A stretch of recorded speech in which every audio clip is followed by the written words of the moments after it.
राजधानी रांची के पार्टी कार्यालय में झारखंड मुक्ति मोर्चा के केंद्रीय महासचिव और पार्टी के वरिष्ठ नेता के द्वारा एक प्रेस वार्ता आयोजित की गई। इस प्रेस वार्ता के माध्यम से राज्य में चल रहे राजनीतिक उठापटक एवं अपने राज्य की विपक्षी पार्टी भारतीय जनता पार्टी के राजनीतिक स्टंट के कई बिंदुओं पर राजनीतिक बयानबाजी से कड़ा प्रहार किया गया। झारखंड मुक्ति मोर्चा के केंद्रीय प्रवक्ता ने कहा कि आगामी 2024 वर्ष हमारे पार्टी के लिए काफी निर्णायक वर्ष है और राज्य के लिए लोकतंत्र के त्यौहार का मौका बेहद ही महत्वपूर्ण है। कोरोना काल के बाद से लगातार वर्तमान राज्य सरकार सीधे जनता से जुड़कर कार्य कर रही है, जो विरोधी दल को रास नहीं आ रहा। वहीं झारखंड में चल रहे प्रवर्तन निर्देशालय की कार्रवाई पर झारखंड मुक्ति मोर्चा प्रवक्ता का कहना है कि राज्य में 36 जगह पर ईडी ने बीते दिनों तक कार्रवाई की, लेकिन प्रेस विज्ञप्ति में करीब 36 लाख की रिकवरी दिखाई गई, लेकिन कितनी रिकवरी हुई इसकी जानकारी नहीं दी जा रही है। इससे साफ जाहिर होता है कि कार्रवाई किसके इशारे पर चल रही है। वर्ष 2024 में आज पहली मुलाकात है आप लोगों से। बहुत बहुत अभिनंदन, शुभकामनाएं पूरे वर्ष के लिए, आगामी वर्षों के लिए। ये 2024 बड़ा निर्णायक वर्ष है, जब इस देश का संविधान, इस देश के आईन कायदे की रक्षा का जो पर्व होता है, जो मतदान होता है लोकतंत्र में, वो दोनों इस राज्य के लिए खासकर बेहद विशेष है, क्योंकि आगामी 4-5 माह में ही केंद्र मतलब पूरे देश के लिए निर्वाचन होना है, लोकसभा का, और साल के अंत तक राज्य विधानसभा का भी निर्वाचन होना है। हम सब जो ये 52 से जो निर्वाचन शुरू हुआ, उसके पूर्व स्वतंत्र भारत में 1951 में भारत निर्वाचन आयोग का गठन हुआ, नियमावली बनी कि लोकसभा से लेकर ग्राम सभा तक, मतलब पंचायत तक, कैसे चुनाव संपन्न होंगे, लोग अपने मताधिकार का प्रयोग निर्भीक और निष्पक्ष होकर करेंगे। और ये पूरा कवायद की जिम्मेवारी भारतीय निर्वाचन आयोग को दी गई। यह तय किया गया कि भारत का निर्वाचन आयोग निष्पक्ष होकर सभी को समान अवसर प्रदान करते हुए निर्वाचन को संपन्न करवाएगा, और जो भी मतादेश होगा या जनादेश होगा, उसके अनुसार सरकार की गठन होगी। इसी परंपरा का निर्वहन करते हुए 2019 में विधानसभा का भी चुनाव हुआ। जनादेश और जन आशीर्वाद हमारे नेता, राज्य के प्रगतिशील मुख्यमंत्री श्री हेमंत सोरेन जी को भी मिला। सरकार का भी गठन हुआ, और सरकार गठन के बाद जब राज्य निर्माण और विकास की बात आई, तो वैश्विक महामारी ने उस पर एक ग्रहण लगाया। उस ग्रहण को हम लोगों ने बहुत शिद्दत के साथ, लोगों के सहयोग के साथ उसको भी उत्तीर्ण किया, और उसके पश्चात, जीवन बचाने के पश्चात, जो आजीविका को भी बचाने का काम किया, और पुनः राज्य में जो आकांक्षाएं थी लोगों की, उसके अनुरूप योजनाएं तय की, काम शुरू। सरकार पिछले 2 वर्षों में 2 बार लोगों के साथ सीधा संवाद के साथ जुड़ी, पूरी तरह से जो उनकी चाहिदाएं थी उसको समझा। ये शायद इस राज्य के लिए अभिशाप बन गया। हमारे जो प्रमुख प्रतिद्वंदी दल है यहाँ पर, उनको ये रास नहीं आया, क्योंकि जनादेश का अपहरण का एक लंबा इतिहास भारतीय जनता पार्टी का है। ये हम लोगों ने कर्नाटका से शुरू हुआ था और कर्नाटका के बाद इसका प्रयोग मध्य प्रदेश में हुआ, महाराष्ट्र में हुआ, कोशिश राजस्थान में भी हुई और एक विफल कोशिश झारखंड में भी हुई। लेकिन फिर भी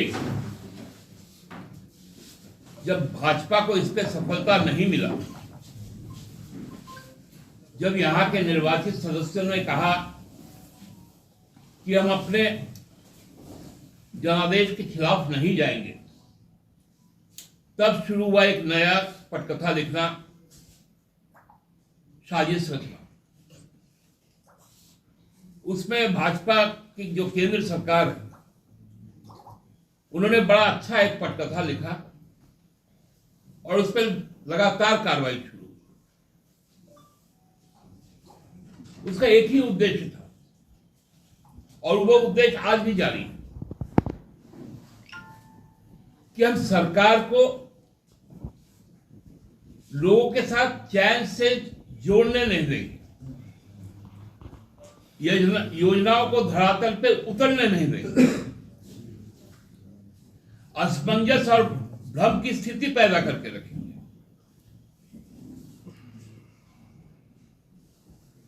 इतना ज्यादा भ्रम होगा कि लोग हतोत्साहित होंगे, लेकिन उनका यह मंसूबा भी पूरा नहीं होगा।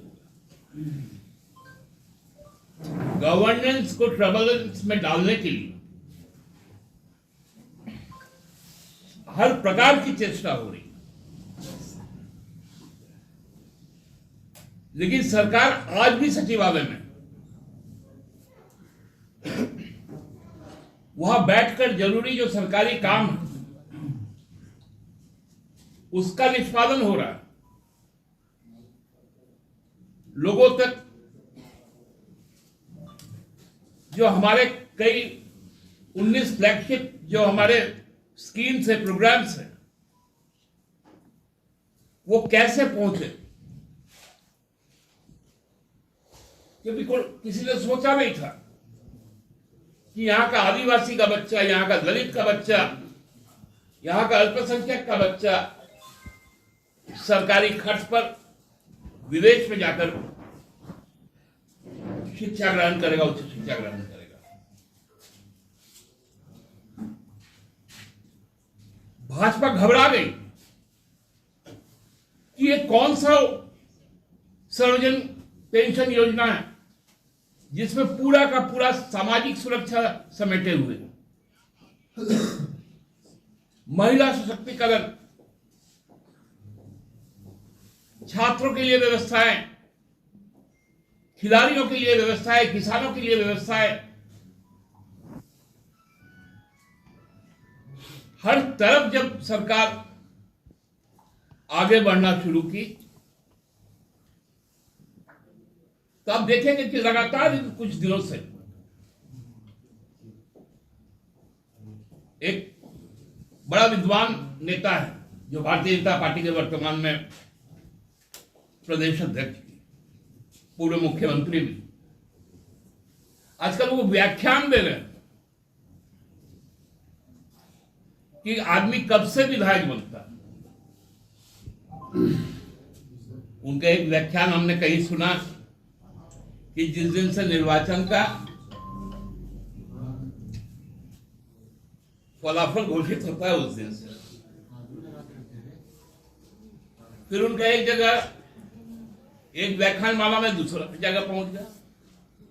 वहां बोले नहीं सरकार गठन। ये अल्प ज्ञान भयंकर ही होता है। हम लोग जिसको कहते हैं ना, अधजल गगरी छलकत जाए, जानकारी तो है नहीं, केवल एक ही दम है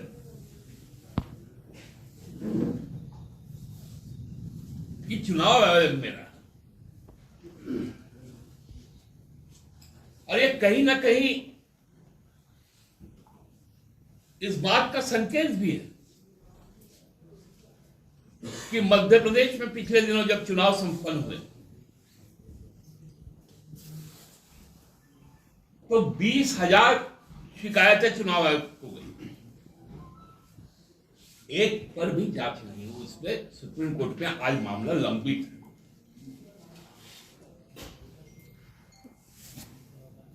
अब लग रहा है कि चुनाव आयोग, क्योंकि पिछले समय भी हम लोगों ने देखा था 2019 का चरण बता दिया गया था भारतीय जनता पार्टी की तरफ से, किन राज्यों में किस तारीख को कितने चरणों में वोट होगा। गुजरात विधानसभा के समय में भी यही हुआ था।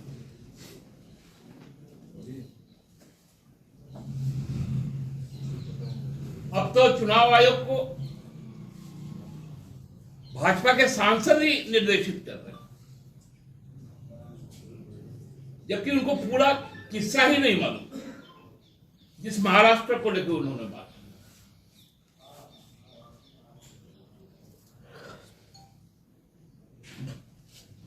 जब हाईकोर्ट ने यह निर्णय दिया कि मिनिस्ट्री ऑफ होम का परमिशन नहीं, मिनिस्ट्री ऑफ होम किसके पास है? भाजपा के पास है, क्योंकि वो जानती थी कि पुणे जिले में यदि उपनिर्वाचन हुआ तो वो पूरी तरह से हारेंगे। चुनाव रोक दिया, जबकि 151 क्लॉज उसका ए सेक्शन कहता है कि 1 साल से ज्यादा का यदि टेन्योर बचा है वो 1 दिन भी हो सकता है। तो वो पार्लियामेंट्री या वो असेंबली कॉन्स्टिट्यूएंसी अनरिप्रेजेंटेड नहीं हो सकती। उसका प्रेजेंटेशन ऑफ वॉइस होना चाहिए हाउस में।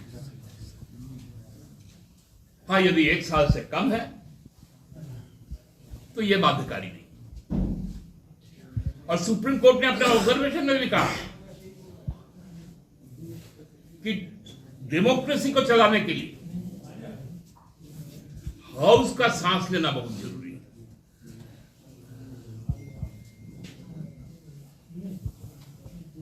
लेकिन अब तो नया एक कुछ मामला पकड़ा, क्योंकि गवर्नमेंट को आपने इतना हैमर किया, पूरा गवर्नेंस का हैमर किया। आपका तो इच्छा चले तो आप बुलडोज करें, लेकिन आप कर नहीं पा रहे। कितना दिन इस तरह से लोगों को सताइएगा? मई का महीना आ रहा है, लोग तैयार है जवाब देने की। राजनीतिक दल को राजनीतिक लड़ाई लड़नी चाहिए, व्यक्तिगत शत्रुता नहीं होनी चाहिए, पॉलिटिकल टारगेट किलिंग नहीं होनी चाहिए, जो यहां लगातार प्रयास हो रहा है।